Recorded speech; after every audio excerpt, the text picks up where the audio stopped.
Hi guys, this is Wirehead and today I'm going to be teaching you how to make grass in Blender 2.6. So about a year ago I made a tutorial like this, but the end result wasn't very good, so I thought I'd redo it. So we can start by deleting the cube and replacing it with a plane. And now if we scale the plane up, make it a fairly large plane, that will now be our terrain. So if we subdivide it a few times, we can then, if we just subdivide it once, like that, and then increase the number of cuts to about, around about 5, then, so basically what that's done is we've now got a bit of terrain. I'm now just going to save this just to make it sure that if Blender crashes I don't lose any work, like that. There we go. So now we're going to add a subdivision surface modifier. We can leave the view and render at 1 because we're going to add another one afterwards that's going to redo stuff. So basically now we've got a few extra vertices we can play with, and we can start adding a displacement modifier. So if we don't know how the displacement modifier works, we basically need a material. We're going to call this ground, and we're going to come back to this later. And then we're going to need a texture, and we're going to make a new one. It's going to be a cloud texture, and I'm going to call this disp1, meaning displacement 1. Okay, so I don't know what values I'm going to give it, so I'm just going to give it the displacement modifier just with that default texture. I'm going to set the size to about 0.05, like that. Just keep it nice and small.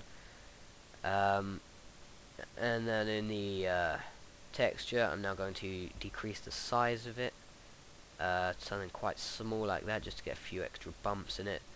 Okay, so it's looking good, but we're going to need a bit of a bigger displacement modifier than that.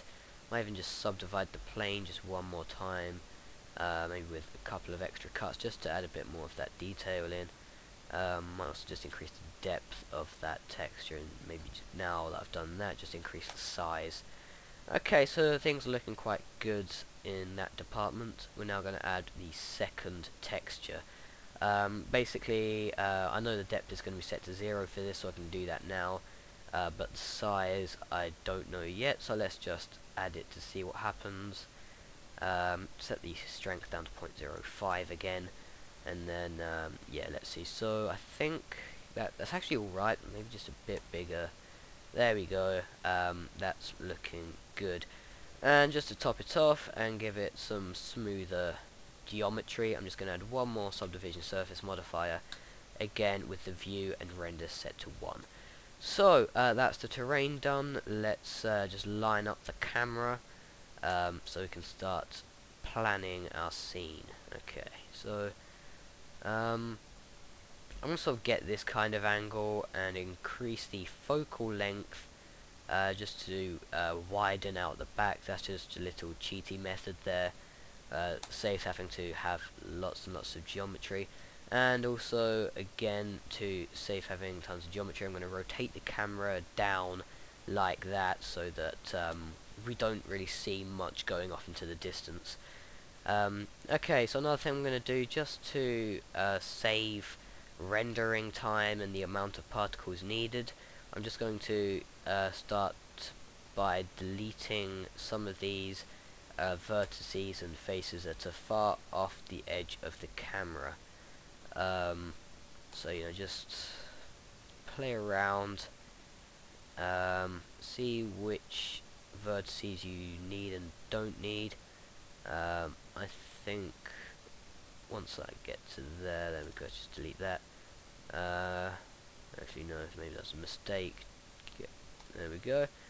Right, so if I go now to there, and then I think I can just remove all of the rest of this going up this little line. I've got a loop cut there if I just select it.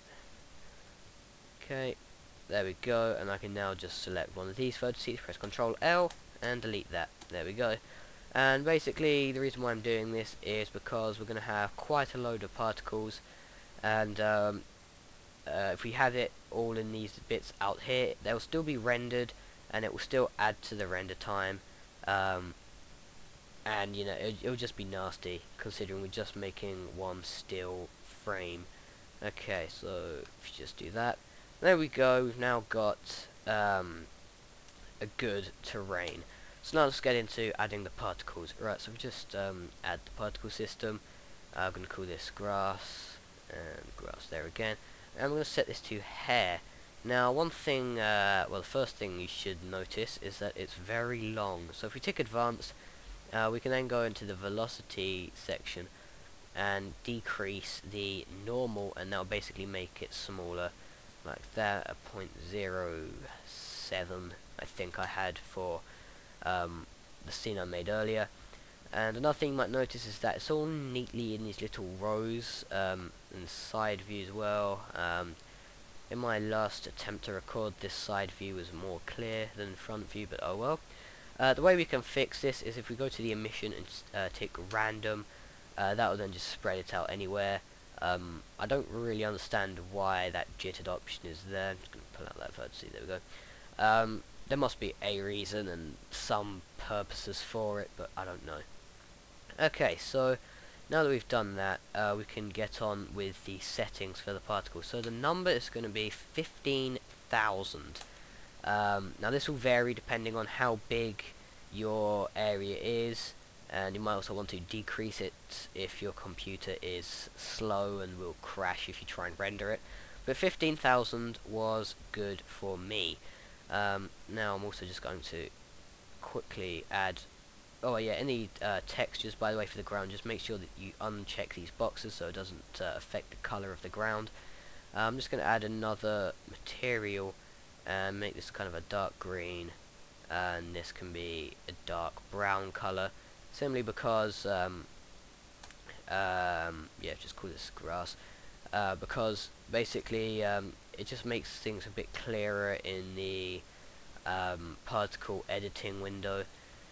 Sorry, not particle editing window. It makes it easier to see what I'm doing in the particles. Okay, so the first thing I'm going to want to do is go down to render. I'll give this material 2 in a bit, but first thing I want to do is give this strand render. Now I'm going to give it material 2. And basically that will really help increase the speed of the render, so things will just render a lot quicker and a lot easier, and it will just look a bit better. B-spline, we don't need that now, and it won't change anything yet, but when we get into physics and children particles, that just makes everything look a lot more realistic and finished. So, yeah, in the physics, we're going to increase the Brownian. Just click on this arrow about twice, and basically that just gives it these small waves, and it just makes things look a bit better. And now for children particles, but before I do this I want to set the display to 10.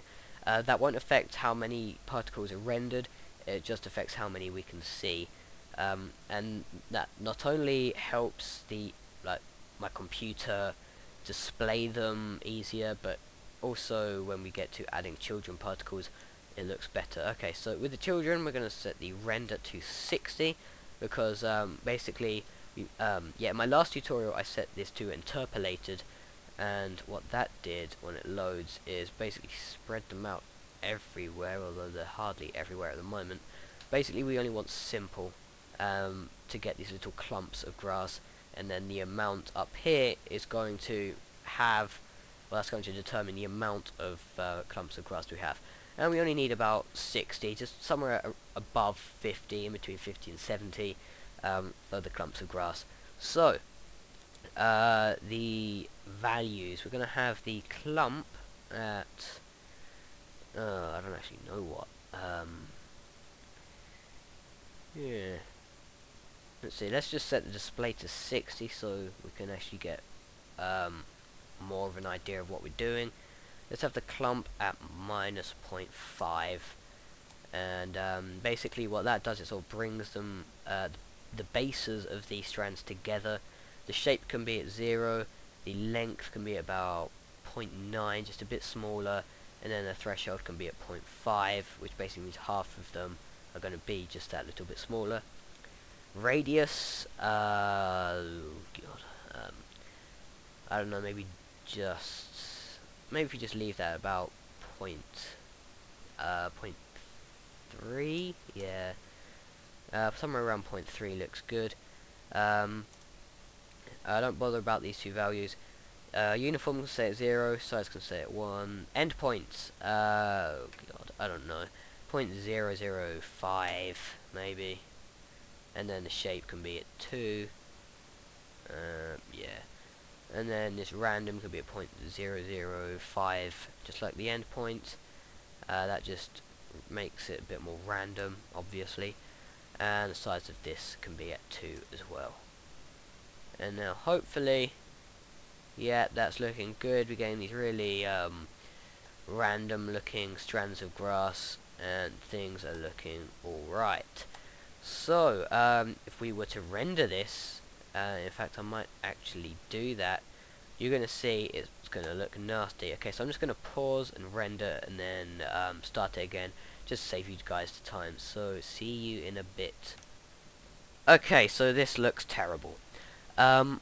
It looks nasty. Basically, it's got, you know, in these shiny areas you can tell they're strands of grass, but they don't look very nice. And over in, you know, some areas, it just looks like these very bland pieces of plastic, and it just looks atrocious and makes you want to give up. But we can fix this. If we come out of this render, we can go into the materials, and this is basically where all the awesome stuff happens. Let's first of all in the ground get rid of the specularity, because I've never heard of anything called shiny mud. And in the grass we're going to get the specularity to 0.1 and the hardness up to 350. Wait, no, that's 250. I want 350. There we go. So yeah, that's all we've done so far, but how we get it to not look bland is quite fun.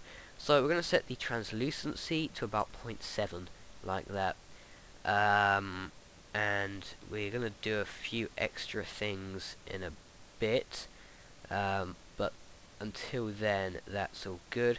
Let's also set click on transparency and set the alpha to 0. And you're probably wondering why I did that. Well, I'll explain while I add this texture. So wait, did I set? Yeah, set this to strand. Okay. So we're going to add a new texture, and it's going to be a blend texture. And before I do any editing, I'd like to go down to the influence and tick alpha. So now, if we look at the material, you can see it's sort of fading into this pink. If we change the coordinates to strand/particle, it will then fade up to pink, up the strands. Now, we don't want that, but that's actually what we do want for now.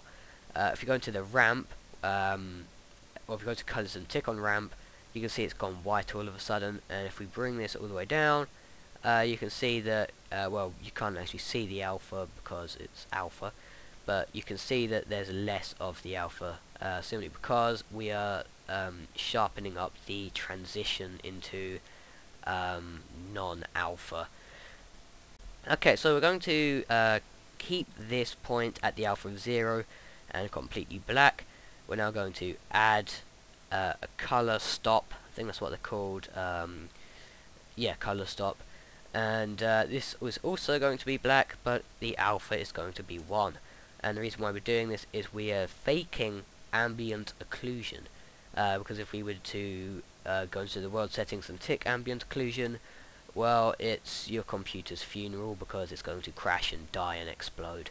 So, now that we've done that, we're going to add another color stop, bring it over here, and again the alpha is going to be 1, but it's going to be a nice dark green, something like that. And basically this is going to go all the way up to, you know, maybe about 3/4 up the color ramp. And these last few colors, I might just make them a bit brighter because it's looking kind of grim.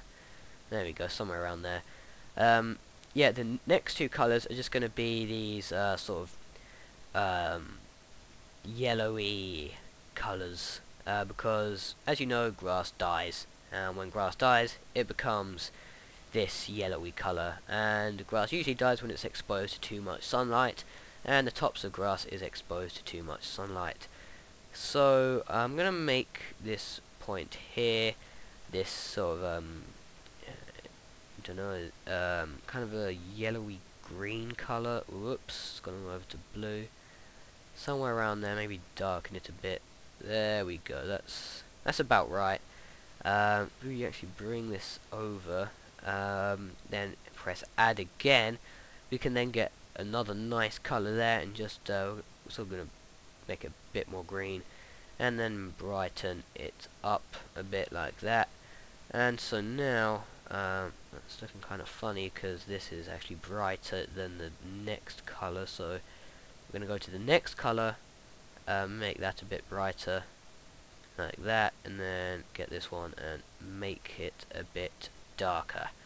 Okay, I'm going to leave the point at the end completely white, and now if we were to render this it would look better, but let's not do that yet because we're not finished. So if we just hide this rubbish, let's go down to the strand options. Okay, so let's just set the root and the tip down to 0. Oh wait, yeah, tick blender units, and then it will let you go a bit further than just that. Okay, so we've done that, and it's almost invisible. You can, I don't know if you can see it, but I can see these tiny little white specks there. But yeah, so we're gonna leave the tip at that, but we're gonna make the root 60 times bigger, like that. Simply because the very tip of grass, or of a blade of grass, is usually 60 times smaller than the base, and that's what we're doing. So if we now increase the minimum, it's basically going to increase these values but keeping it at the same ratio, and we can't actually see the increase here. So yeah, leaving this at about 0.7 tends to look good, but you might want to change that depending on what sort of grass you're going for, like if it's desert grass or some tropical forest grass, because you know, although it sounds funny, there are actually loads of types of grass, and this is just, we're still going for a kind of nice pleasant field kind of grass, and that's what this looks like. Another thing is we're going to set the surface diffuse to 2, and that will basically brighten everything up and make it look nicer. Yeah, so that's what we're doing there. Now I think we are done for that. Oh, let's just actually get the lighting looking all good, because otherwise, you know, one of the key things about grass is the outdoor lighting. This point lamp, it fails miserably at achieving that. So we're going to set this to sun, press Alt R to clear all of its rotations, and we're going to make this, let's go for an early morning kind of scene. That's what my one was. And yeah, so one of my new rules that I've got over the last couple of weeks is never have a sun lamp pointing directly at, well, of course sometimes it will have to point at an object, but you know, in this case when it's an object on the ground, don't have it pointing directly at it, because otherwise you know, it's sort of obvious. We sort of want the sun to go over it, kind of sweeping along it like that, and so having it pointing at it just doesn't look right. So now that we've done that, we're going to set the color to about this sort of nice orangey color here, because that's sort of what a sunrise sun looks like. And we're going to set the energy to 2, and that sort of gives it a nice yellowy color like that.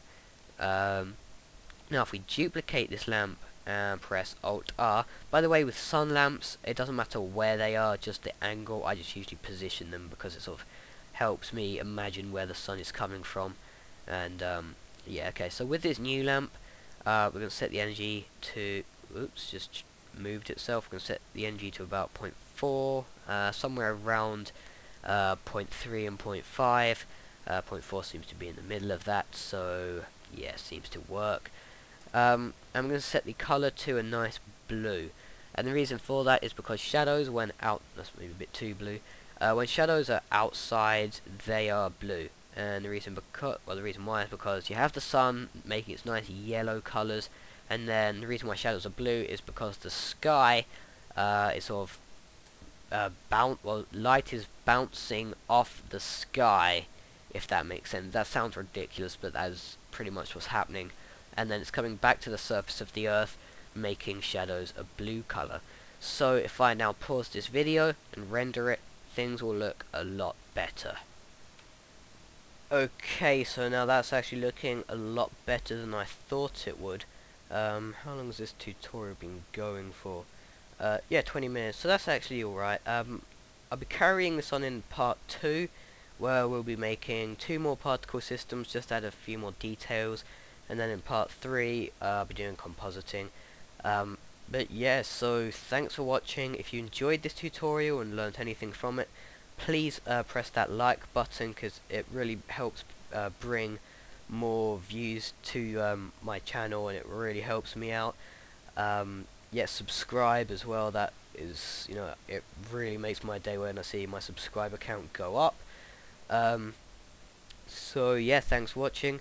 If you've got any criticisms, questions, compliments, leave them in the comments.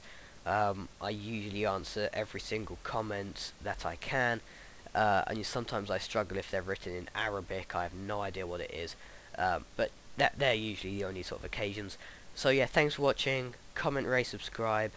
Follow me on Twitter as well. So yeah, thanks for watching, and goodbye.